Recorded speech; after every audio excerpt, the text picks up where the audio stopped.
बात हमारी हो रही है कंडीशनल स्टेटमेंट्स को लेके। आज हम यहाँ पे देखते हैं again another important concept and that is a switch case statement. Her case को टर्मिनेट करते हैं किसके साथ? ब्रेक के साथ। ब्रेक स्टेटमेंट को अगर आप जावा में यूज करेंगे तो केवल दो कॉन्सेप्ट के साथ, एक स्विच केस और दूसरा लूप। अगर percentage greater than or equal to 35 है एंड परसेंटेज लेस देन 45 है तो don't try to write such type of code with switch case. यहां पर तो आपको इफ एल्स पे ही जाना पड़ेगा। क्यों? क्योंकि ये रिलेशनल और लॉजिकल ऑपरेटर को आप यूज कर रहे हैं। और मैंने आपको क्या बोला था? Switch case not allowed to use such type of an statement. Java में जब हम ब्रेक स्टेटमेंट यूज करते हैं तो दो तरीके की ब्रेक स्टेटमेंट होती है, एक ब्रेक और एक लेबल्ड ब्रेक। हेलो दोस्तों, स्वागत है एक बार फिर आपका DataFlair core Java programming के इस फ्री कोर्स में, जहां बात हमारी हो रही है कंडीशनल स्टेटमेंट्स को लेके। और प्रीवियस लेक्चर में हम लोगों ने सिंपल इफ स्टेटमेंट के बारे में बात की थी, लेडर इफ स्टेटमेंट हम लोगों ने देखा था, इफ एल्स का कॉन्सेप्ट हम लोगों ने देखा था। ओके, लेडर इफ एल्स के कॉन्सेप्ट्स पे हम लोगों ने प्रोग्रामिंग डिस्कशन किया था। लेकिन आज हम यहां पे देखते हैं again another important concept and that is a switch case statement. कि स्विच केस स्टेटमेंट, हालांकि स्विच केस को हम कंडीशनल की कैटेगरी में जरूर रखते हैं, बट एक्चुअली हम स्विच केस को जावा में बोलते हैं it is a jumping statement. Actually ये जंपिंग स्टेटमेंट है, राइट? तो स्विच केस क्या है, किस तरीके से हम स्विच केस को यूज करेंगे जावा में, और स्विच केस किस तरीके से एग्जीक्यूशन परफॉर्म करता है, इन सारे कॉन्सेप्ट को आज हम डिस्कस करते हैं। तो चलिए शुरुआत करते हैं यहां पे सबसे पहले स्विच केस के सिंटेक्स के साथ, राइट? कि एक्चुअली स्विच का यूज क्या है। जैसे मैंने आपको बोला है कि ये कंडीशनल की कैटेगरी में आता जरूर है, लेकिन एक्चुअली ये जंपिंग स्टेटमेंट है। तो इसका मीनिंग ये है कि जब भी हम स्विच केस को यूज करेंगे, आपका प्रोग्राम एक्चुअली एग्जीक्यूशन कैसे करेगा? स्विच में हम यहां पर देंगे एक value. It's a value not a condition, है ना? इफ में हम जनरली देते हैं कंडीशन, लेकिन स्विच को हम देते हैं एक वैल्यू, और इस वैल्यू के यहां पर होंगे मल्टीपल केस। ठीक है, मतलब इस वैल्यू के अकॉर्डिंग मल्टीपल केस होंगे। ठीक है, और आपका प्रोग्राम क्या करेगा? जैसे फॉर एग्जांपल ये वैल्यू है, तो ये वैल्यू के मल्टीपल कैसे, वैल्यू 1 है या वैल्यू 2 है या सपोज जो भी आपने, मतलब वो डिपेंड करेगा कोडिंग पे। ठीक, तो आपका प्रोग्राम क्या करेगा? हमें यहां पर इस वैल्यू के मल्टीपल केसेस देना है, राइट? तो एक्चुअली स्विच केस का एग्जीक्यूशन कैसे होता है? आपका प्रोग्राम स्विच में देखता है इस वैल्यू को, और इस वैल्यू का जो भी रिलेवेंट केस होगा, सीधे आपका प्रोग्राम उस केस पे जाएगा और उस केस में लिखा हुआ कोड एग्जीक्यूट करेगा, चाहे वो सिंगल लाइन कोड हो चाहे वो मल्टी लाइन कोड हो।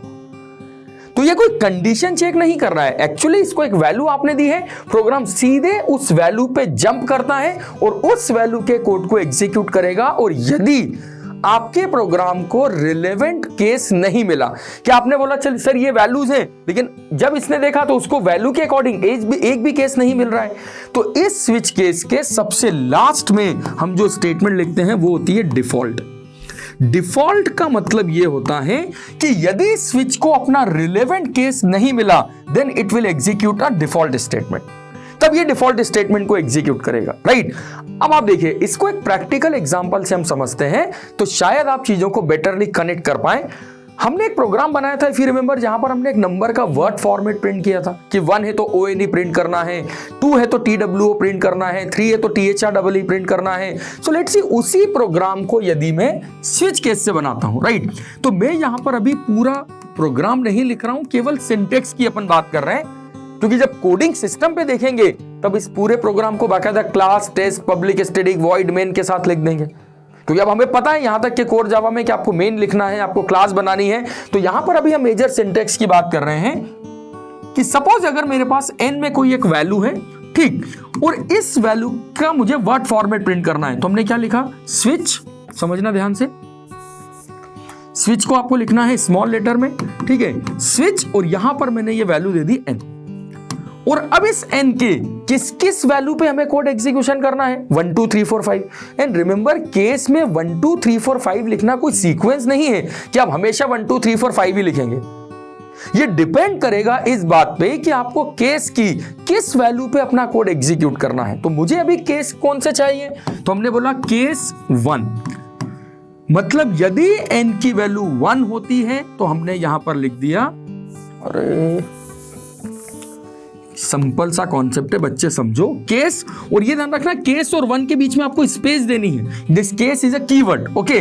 तो यहां पर हमने क्या लिख दिया, system dot out dot println 1, है ना, 1। अब इसके बाद मैंने अगला केस लिखा केस 2, तो केस 2 पे हमने क्या लिख दिया, system dot out dot print TW, ठीक है। फिर हमने लिखा केस 3, केस 3 पे हमने क्या लिख दिया, system dot out dot print THREE, ठीक। एंड देन मैंने लिखा केस 4, केस 4 पे हमने क्या लिख दिया, system dot out dot println FOUR, और फिर हमने लिखा केस 5, और केस 5 पे हमने लिख दिया system dot out dot print 5 ना, सुनना ध्यान से 5। और अब मुझे क्या करना है, अगर स्विच को अपना रिलेवेंट केस नहीं मिला, सो लास्ट में हमने क्या लिख दिया, डिफॉल्ट स्टेटमेंट।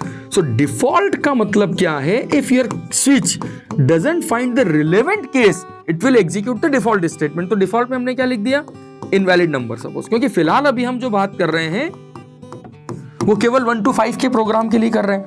तो अब आप देखिए क्या ये प्रोग्राम अभी सही एग्जीक्यूशन करेगा या इसमें कुछ और अभी एडिशन करना बाकी है। लेट्स सी, एग्जीक्यूट करके इसको देखते हैं अपन। मैंने आपको क्या बोला था कि प्रोग्राम स्विच में एक वैल्यू देखेगा, हमने n की वैल्यू दी है, तो सपोज n की वैल्यू अगर 3 है, if the value of n is 3, ये वैल्यू बाद में हम यूजर से स्कैन कर लेंगे, डोंट वरी। जब स्कैनर पढ़ेंगे या ये पढ़ेंगे किस तरीके से डेटा जावा में रीड करते हैं, तो वहां पर हम ये वैल्यू यूजर से स्कैन कर लेंगे। लेकिन अभी फिलहाल अगर मान लो मैंने n में दिए है वैल्यू 3, तो आपके प्रोग्राम ने क्या किया, इस n की वैल्यू को चेक किया। आपने लिखा स्विच n, उसने n की वैल्यू को चेक किया, n की वैल्यू क्या है 3, तो आपका प्रोग्राम सीधे केस 3 पे आएगा और केस 3 पे क्या प्रिंट करेगा, 3। लेकिन अब सुनना, हमें ये एक्सपेक्टेशन है कि प्रोग्राम सीधे केस 3 पे आया, उसने 3 प्रिंट किया और प्रोग्राम टर्मिनेट। लेकिन ऐसा होगा नहीं ना, क्योंकि कारण क्या है, जैसा हम सोचते हैं वैसा कई बार प्रोग्राम नहीं सोचते हैं। अब आपके प्रोग्राम ने क्या किया, जब आपने इसको एग्जीक्यूट किया है ना, सिस्टम पे भी हम इसको देखेंगे, डोंट वरी। जब आपने इसको एग्जीक्यूट किया तो बाकायदा प्रोग्राम स्विच से जंप तो 3 पे किया उसने, लेकिन आउटपुट जो उसने प्रिंट किया वो प्रिंट कर दिया 3, 4, 5 इनवैलिड नंबर, 3, 4, 5 इनवैलिड नंबर, ये आउटपुट आपको मिलेगा, 3, 4, 5 इनवैलिड नंबर। अब ऐसा क्यों हुआ, तो देखो हुआ क्या, एक्चुअली आपने जब स्विच में n की वैल्यू दी तो प्रोग्राम जंप करके तो सीधे सही केस पे आया, ठीक है, लेकिन उसके बाद इसने इसको तो प्रिंट किया, लेकिन आगे की भी सारी स्टेटमेंट को प्रिंट कर दिया। वो इसलिए, इसको थोड़ा सा समझते हैं अपन एक सिंपल से एग्जांपल से। क्या, देखिए ये एक्चुअली स्विच का एंट्री गेट है और ये स्विच का एग्जिट गेट है, मतलब ये एंट्री यहां से करेगा प्रोग्राम, ठीक है, और एग्जिट गेट ये है। तो हुआ क्या, आपने यहां से बोला काम करो, जिस डायरेक्टली एंट्री लो, जंप करो, तो ये सीधे जंप करके कहां आया, केस 3 पे। अब ये केस 3 पे सीधे जंप करके तो आ गया, लेकिन क्या आपने इसके बाद ये बोला था उसको कि यहां से अब जंप करके केस के बाद स्विच के बाहर निकल जाना, नहीं बोला। तो उसने क्या किया, यहां तो सीधे आया, लेकिन एग्जिट करने के लिए सबसे मिलता हुआ गया, और सबसे मिलता हुआ गया तो उसने 3 के बाद 4, 5 इनवैलिड नंबर, सारी वैल्यू प्रिंट कर दी। जबकि कहना हमें यह था इसको यहां पे कि आप सीधे यहां आना, इसको प्रिंट करना और यहां से सीधे बाहर निकल जाना, जबकि ऐसा हुआ नहीं, राइट। तो अब यदि ऐसा नहीं हुआ तो अब देखो, अब इससे ये किस तरीके से करवाएंगे। तो अब हमने इसको क्या बोला कि बॉस हम आपको जो वैल्यू दे रहे हैं, आप सीधे उस वैल्यू के आउटपुट को प्रिंट करना और सीधे स्विच से बाहर हो जाना, राइट। तो यहां स्विच में जहां तक आपको अपनी स्टेटमेंट प्रिंट करना है, 1, 2, 3, 4 जितनी भी है, अभी फिलहाल हमारी एक स्टेटमेंट है, तो अभी हम एक ही स्टेटमेंट की बात कर रहे हैं, राइट। जितनी स्टेटमेंट आपको प्रिंट करना है उतना प्रिंट करने के बाद यहां पर हमें इस केस के साथ लिखना पड़ेगा ब्रेक, सेमीकोलन के बाद ब्रेक, देन ब्रेक। तो ब्रेक क्यों लिखा मैंने, समझ में आया बात। ब्रेक क्या करेगा, ठीक है, ये ब्रेक लिखा, लेकिन लास्ट वाली स्टेटमेंट में ब्रेक लिखने की जरूरत नहीं है डिफॉल्ट में। वो इसलिए क्योंकि डिफॉल्ट के बाद तो प्रोग्राम वैसे भी बाहर निकल रहा है, राइट। तो अब देखो, अब आपका प्रोग्राम सेम वही किया उसने। तो अब हम देखते हैं आउटपुट क्या मिलेगा मुझे। तो अब हमारे प्रोग्राम ने सेम वही काम किया, n आपने वैल्यू दी इसको, सीधे ये जंप करके 3 पे आया, मतलब यहां से प्रोग्राम सीधे जंप करके केस 3 पे आया। केस 3 पे क्या मिला था इसको, THREE, तो इसने बाकायदा THREE प्रिंट किया, 3 प्रिंट किया। लेकिन अगली स्टेटमेंट क्या मिली इसको, ब्रेक। जैसे ही ब्रेक मिला प्रोग्राम सीधे यहां से जंप करके स्विच से बाहर आ गया। तो जब भी हम केस लिखते हैं हर केस को टर्मिनेट करते हैं किसके साथ, ब्रेक के साथ। और आप देखिए ये जो ब्रेक स्टेटमेंट है इसको भी मैं आगे आपको पढ़ाने वाला हूं, डोंट वरी। जावा में जब हम ब्रेक स्टेटमेंट यूज करते हैं तो दो तरीके की ब्रेक स्टेटमेंट होती है, एक ब्रेक और एक लेबल्ड ब्रेक। मतलब यदि आप प्रीवियसली किसी लैंग्वेज से अवेयर हैं तो आपने वहां पे ब्रेक और कंटिन्यू दो स्टेटमेंट पढ़ी होगी, राइट। एक ब्रेक होती है, कंटिन्यू होती है। लेकिन जावा यूज करता है ब्रेक को दो तरीके से, एक ब्रेक और एक लेबल्ड ब्रेक, और एक कंटिन्यू और लेबल्ड कंटिन्यू।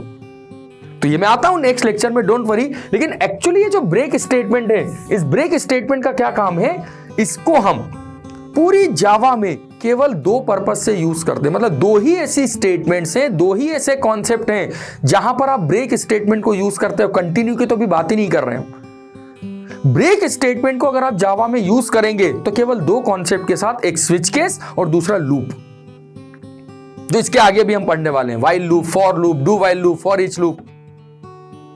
तो ब्रेक स्टेटमेंट जावा में केवल और केवल और केवल स्विच केस के साथ यूज हो सकता है या लूप के साथ यूज हो सकता है। इसके अलावा अगर आपने ब्रेक कहीं भी लिखा है so that is an error, वो एरर है, इनवैलिड स्टेटमेंट, राइट। क्योंकि ब्रेक और कहीं नहीं लिखा जा सकता, ना इफ में ना एल्स में, नेवर। ब्रेक केवल आप स्विच केस के साथ यूज करोगे, लूप के साथ यूज करोगे, राइट। तो यहां पर हमने क्या किया, देखो आप, अब आपके प्रोग्राम में ब्रेक का यूज समझ में आया आपको। क्या आपने एक वैल्यू दी, प्रोग्राम सीधे जंप करके उस वैल्यू पे आया, उसने उस वैल्यू को प्रिंट किया, ब्रेक मिला, सीधे बाहर आ गया।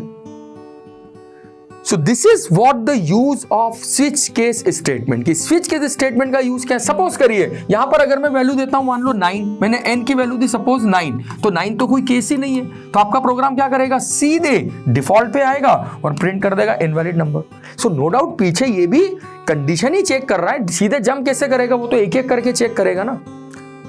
लेकिन हम इसको एक्चुअली बोलते हैं जंपिंग स्टेटमेंट। कि आपका प्रोग्राम क्या करता है, यहां से सीधा जंप करके उस स्टेटमेंट पे आता है जिसके कोड को आपको एग्जीक्यूट करना है। आ रही बात समझ में, ठीक है। तो ये अभी हमने स्विच केस का एक कॉन्सेप्ट देखा, डोंट वरी। अभी स्विच केस में और भी कॉन्सेप्ट हम देखने वाले हैं कि एक्चुअली स्विच केस को हम पता है कहां यूज करते हैं, खासकर जब मेनू ड्रिवन एप्लीकेशन बनती है।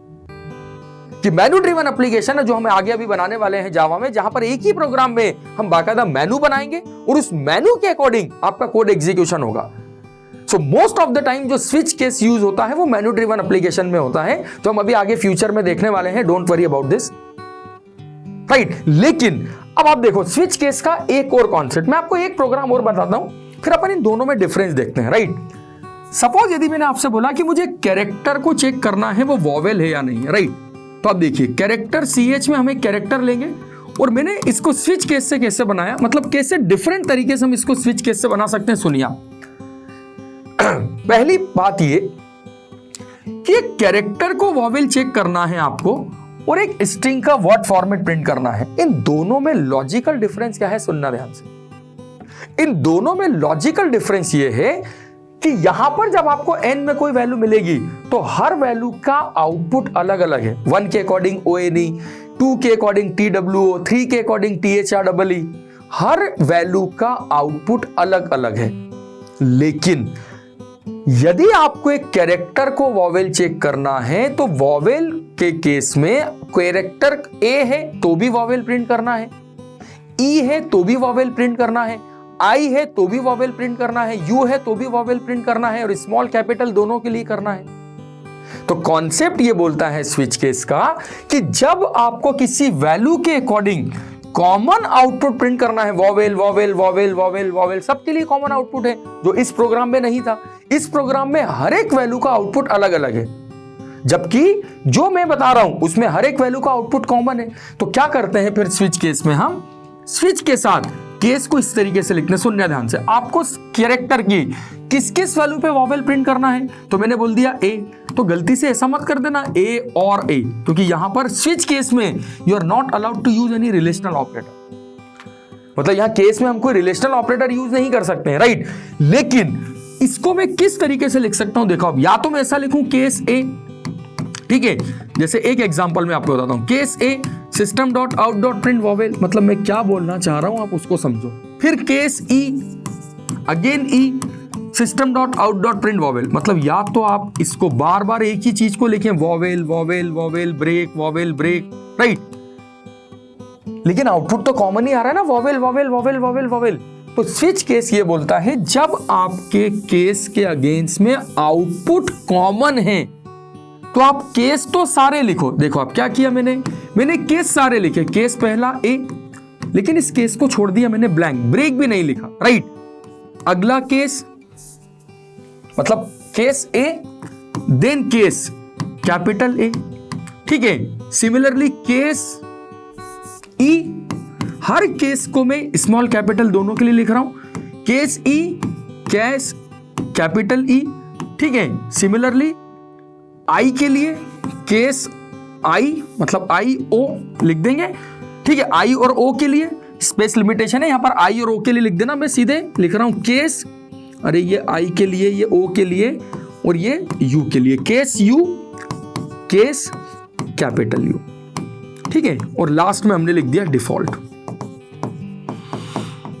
ठीक, मतलब ये ए का कैपिटल ए का, ई का कैपिटल ई का, आई का कैपिटल आई का, ओ का कैपिटल ओ का, यू का कैपिटल यू का। अब सभी केस तो मैंने लिखे हैं, लेकिन हर केस में vowel vowel vowel vowel vowel vowel बार बार नहीं लिखा। यदि आउटपुट कॉमन है तो सबसे लास्ट वाले केस में आप एक बार लिख दो वॉवेल, ठीक है, और इसको कर दो ब्रेक, दैट्स इट, ये ब्रेक, ठीक। और यहां डिफॉल्ट में क्या लिख दिया हमने, system dot out dot println consonant, यहां पर मैंने लिख दिया कंसोनेंट, ठीक है। तो देखो आप, कॉन्सेप्ट ये बोलता है ऐसा पिछले केस में क्यों नहीं किया, क्योंकि यहां हर इनपुट के आउटपुट अलग अलग थे। 1 थे तो ONE प्रिंट करना था, 2 है तो TWO प्रिंट करना था, 3 है तो THREE प्रिंट करना था, लेकिन इस प्रोग्राम में A है तब भी वॉवेल, I है तब भी वॉवेल, E है तब भी वॉवेल।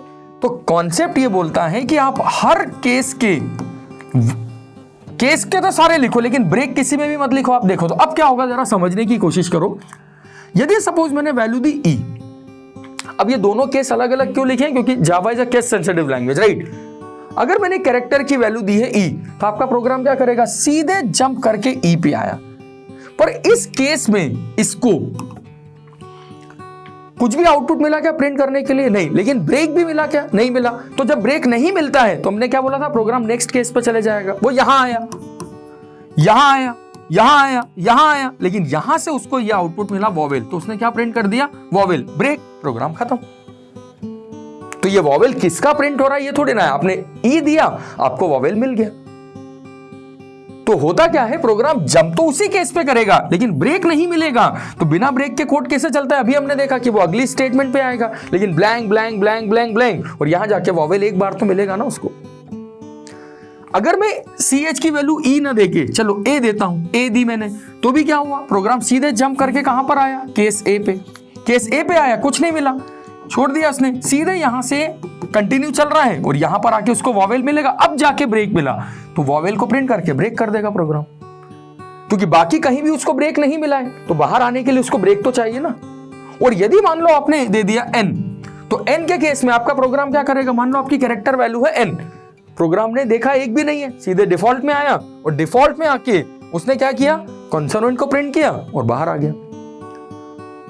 तो this is how you can write a switch case statement in Java, कि जब भी आपको लगता है कि आपके प्रोग्राम में एक वैल्यू के लिए आपको मल्टीपल कोड लिखना है, तो आप इफ एल्स को भी यूज कर सकते हैं, लेकिन इफ एल्स को कंपलसरी तब यूज करना है जब रिलेशनल ऑपरेटर की बात हो रही है, ग्रेटर देन, लेस देन, क्योंकि स्विच केस में आप केस में कहीं भी कोई लॉजिकल या रिलेशनल ऑपरेटर यूज नहीं कर सकते। You are not allowed to use write such type of case, कि आप इस तरीके से लिख दें केस ए, ठीक है, एंड समथिंग और, तो इस तरीके से कोड आप स्विच केस में नहीं लिख सकते, because switch case not allowed for such type of encode. You have to only use switch case statement for, कि आपकी एक वैल्यू है और इस वैल्यू के अकॉर्डिंग आपको केस लिखना है और उस केस के अकॉर्डिंग आपको कोड लिखना है। लेकिन कॉन्सेप्ट ये बोलता है जब हर केस का कोड कॉमन है तो बार बार लिखने की बजाय एट द एंड आप एक बार उस आउटपुट को लिख दीजिए। लेकिन अगर कोड अलग अलग है, so you have to write the code every time, फिर आपको हर बार कोड लिखना पड़ेगा। लेकिन यदि आप ये सोच रहे हैं कि सर अगर मान लो मैंने इस तरीके से लिखा है कि मान लो आपने स्विच में परसेंटेज लिख दिया, राइट, कि ये कोई परसेंटेज है स्टूडेंट के और इस परसेंटेज के अकॉर्डिंग आपको ग्रेड बतानी है, तो आप don't try to write such thing कि अगर परसेंटेज ग्रेटर देन 50 है, ठीक है, या परसेंटेज है ना, जनरली हम ऐसा सोचते हैं कि अगर परसेंटेज लेस देन 35 है तो हम ये बोल देंगे ये फेल हो गया है। अगर percentage greater than or equal to 35 है एंड परसेंटेज लेस देन 45 है, तो don't try to write such type of code with switch case. यहां पर तो आपको इफ एल्स पे ही जाना पड़ेगा, क्योंकि ये रिलेशनल और लॉजिकल ऑपरेटर को आप यूज कर रहे हैं। और मैंने आपको क्या बोला था, switch case not allowed to use such type of an statement. तो स्विच केस को जनरली हम कब यूज करते हैं, जब सिंपल आपको, और खासकर मेनू ड्रिवन एप्लीकेशन में जो हम आगे देखने वाले हैं, डोंट वरी। और ये ब्रेक का ब्रेक में अगर आपको अभी कोई भी कंफ्यूजन है तो अभी आप केवल इतना समझ लीजिए कि मैंने ब्रेक लिखा है क्योंकि मुझे केवल एक केस को एग्जीक्यूट करके स्टेटमेंट को ब्रेक करना है। अभी मैं आपको समझाता हूं ब्रेक और लेबल ब्रेक क्या होते हैं जावा में, कंटिन्यू और लेबल्ड कंटिन्यू क्या होते हैं जावा में। Don't worry about this. तो आई होप ये स्विच केस का कॉन्सेप्ट आपको समझ में आया है कि किस तरीके से हम जावा में स्विच केस स्टेटमेंट को यूज करेंगे। इसमें एक चीज और चलिए समझ लीजिए, वो भी क्यों छोड़े हम। यदि मान लो आपने ये बोला कि सर मुझे स्विच के अकॉर्डिंग मेरी कोई एक वैल्यू है, मान लो n में एक वैल्यू है, लेकिन इस n की वैल्यू के अकॉर्डिंग मुझे एक 10 लाइन का कोड एग्जीक्यूट करना है, तो आप इसके लिए क्या कर सकते हैं, केस का कर्ली ब्रैकेट लगा दें और यहां पर अपनी सारी 10 लाइन का कोड लिख दीजिए and then you have to write break statement. ठीक है, फिर अगला केस 2, ठीक है, फिर आपको अगर कोई कोड एग्जीक्यूट करना है then you have to write break statement. तो आप इस तरीके से केस में एक से ज्यादा लाइन का कोड भी एग्जीक्यूट कर सकते हैं। इट इज नॉट नेसेसरी, क्योंकि कंफ्यूजन ही होता है सर इस प्रोग्राम में भी आपने एक लाइन का कोड एग्जीक्यूट किया है, ठीक है, इसके पहले वाला जो प्रोग्राम था उसमें भी आपने एक लाइन का कोड एग्जीक्यूट किया है, वॉवेल वाले में भी। लेकिन अगर हमें केस के according multi line of code execute करना है, so for multi line of code आपको क्या करना पड़ेगा, आई होप आपको समझ में आ रहा है कि मल्टी लाइन ऑफ कोड के लिए कहां गया ये, आपको केस में कर्ली ब्रैकेट लगा दो ताकि आपको ये पता रहे कि यहां से यहां तक का जो कोड है वो आपका केस 1 का है। But don't forget to write break statement, क्योंकि अगर आप मल्टी लाइन लिखने के चक्कर में ब्रेक लिखना भूल गए तो वो केस 2 को भी एग्जीक्यूट कर देगा।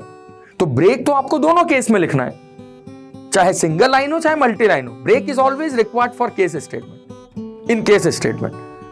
ठीक है, तो आई होप ये कॉन्सेप्ट ऑफ स्विच केस आपको समझ में आया है और अभी मैं आपको इसको प्रैक्टिकली भी बता दूंगा। डोंट वरी, इसका प्रैक्टिकल वीडियो भी आपको मिलेगा जस्ट इसके बाद।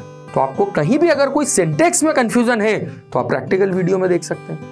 ठीक है, तो चलिए करते हैं मुलाकात नेक्स्ट लेक्चर में ऐसे ही कुछ और इंपॉर्टेंट टॉपिक्स के साथ। अभी तक हमने 3 मेजर इंपॉर्टेंट टॉपिक्स जावा में देख लिए हैं, डेटा टाइप, सेकंड हमने देखे ऑपरेटर और तीसरा हमने देखा कंडीशनल स्टेटमेंट। पिछले लेक्चर्स में हमने इफ एल्स की बात की, नेस्टेड इफ एल्स की बात की, लेडर इफ एल्स की बात की और यहां पर अभी हमने बात की स्विच केस स्टेटमेंट को लेके।